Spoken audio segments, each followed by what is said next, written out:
Hello and welcome to ColoradoTriathlete.com. We're here today with two-time Ironman world champion Tim DeBoom. 3 weeks ago, Tim won the Roto Ironman 70.3 Hawaii race. 70.3 designates it as a half Ironman race. So congratulations. Thank you. The 70.3 series has grown to over 40 races. Why did you happen to pick this one this year? Well, I obviously I like going to Hawaii any time of the year, but after last year's experience in Kona, I wanted to pick a race and go over to Kona and have a good experience, and not with the pressure of the full World Championship event, and see if I could have a good race over there and enjoy it, and just get back on the course a little bit and see where my body was at. So it was a good experience. So did you feel any feelings when you were out on the bike course and past the area where you quit last year? No, I wasn't even thinking about that really at all. I didn't. I went over it. I was going to do the race no matter what. Nothing. It's the 70.3 distance isn't. It's just not as daunting at all. And so it was fun. It was a really low key event, which is what I was looking for. There were some good athletes there, but it was still pretty mellow, and the race was obviously hard and windy, so it was just good. It was good to get back out on the course and feel good on the course again instead of feeling miserable. So this race is kind of up farther on the coast, where they call it the Kohala Coast. The swim is in a bay called the Hapuna Bay. What was the swim like? Swim this year, it was really choppy. It was really windy at the start of the race, so we were setting up transition. Things were blowing around, and so the wind in the swim, it was definitely it was coming from the north, and the majority of the swim was directly into that kind of little swell, and so it was quite a bit of chop. We were I think it was pretty slow swim, but it was, for me, I don't mind it. It just made it for a longer, harder day. Did the wind continue when you went out on the bike? Again, it was initially down by the start, which is that little section between Hapuna and the turnoff to Kauai High, and it was windy in there, but then once on the climb to Hawi, it wasn't too bad until we got back down again. You entered T2 behind Luke Bell and Matt Lieto. What were you feeling when you got into T2? Were you feeling strong, or did you feel like you had to catch up? No, I was there to do my own race, definitely.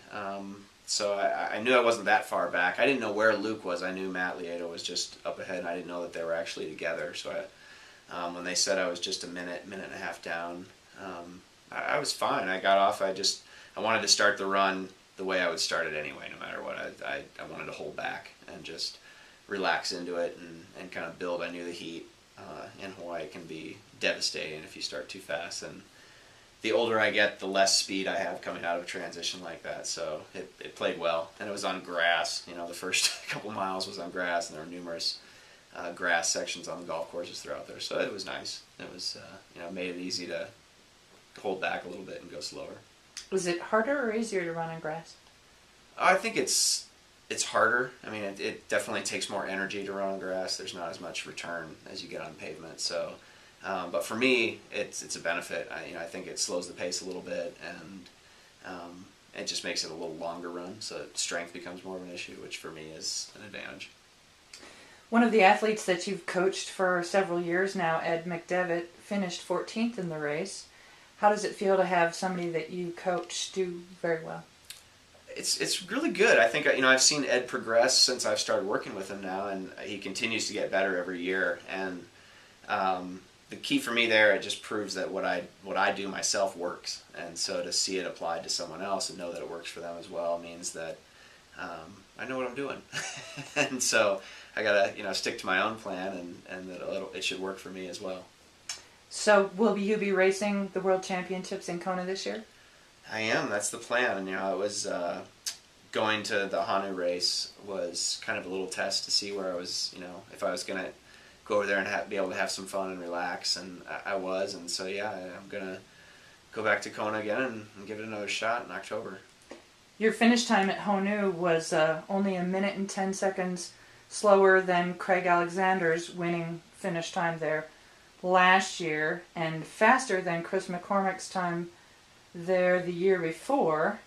These two guys are, of course, the past two winners of the World Championship in Kona. How does that make you feel going into your race prep? It actually feels good. I wouldn't have been, that thrilled with a win over there if the time had been that far off of previous years' times. But the fact that I was close and my run time wasn't that far behind Craig's, means that I've still got the potential to race well in October. So, as long as I stay healthy and continue the training progress that I've had, I think I'm in good shape and can have a decent race over there this fall.